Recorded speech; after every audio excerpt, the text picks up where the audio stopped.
شیخ Saadi رحمۃ اللہ علیہ کے چند اقوال: اگر چڑیوں میں اتحاد ہو جائے تو وہ شیر کی کھال اتار سکتی ہیں۔ اگر زندگی اتنی ہی اچھی ہوتی تو کوئی بھی دنیا میں روتے ہوئے نہ آتا۔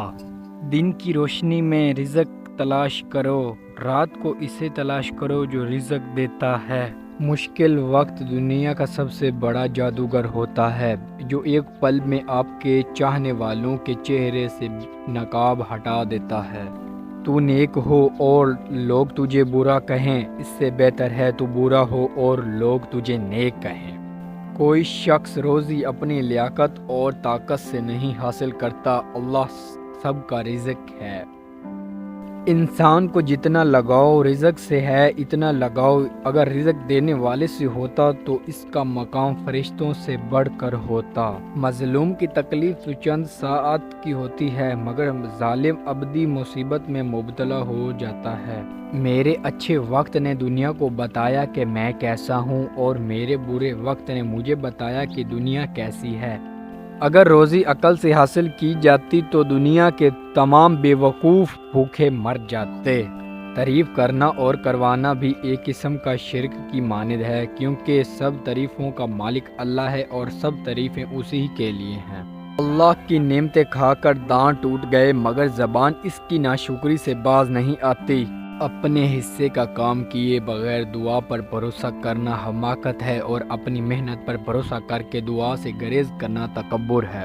اپنے اخلاق کو پھول جیسا بنا لو، اور کچھ نہیں تو پاس بیٹھنے والا خوشبو تو حاصل کرے۔ کسی کو اتنا پیار دو کہ گنجائش نہ چھوڑو، اگر وہ بھی تمہارا نہ بن سکے تو اسے چھوڑ دو، کیونکہ وہ محبت کا طلبگار نہیں بلکہ وہ ضرورت کا پجاری ہے۔ تعلیم انسان کو بولنا تو سکھا دیتی ہے، مگر یہ نہیں سکھاتی کہ کب کہاں اور کتنا بولنا ہے۔ عقل مند اور بے وقوفوں میں کچھ نہ کچھ عیب ضرور ہوتا ہے۔ عقل مند اپنے عیب خود دیکھ لیتا ہے اور بے وقوفوں کا عیب دنیا دیکھتی ہے۔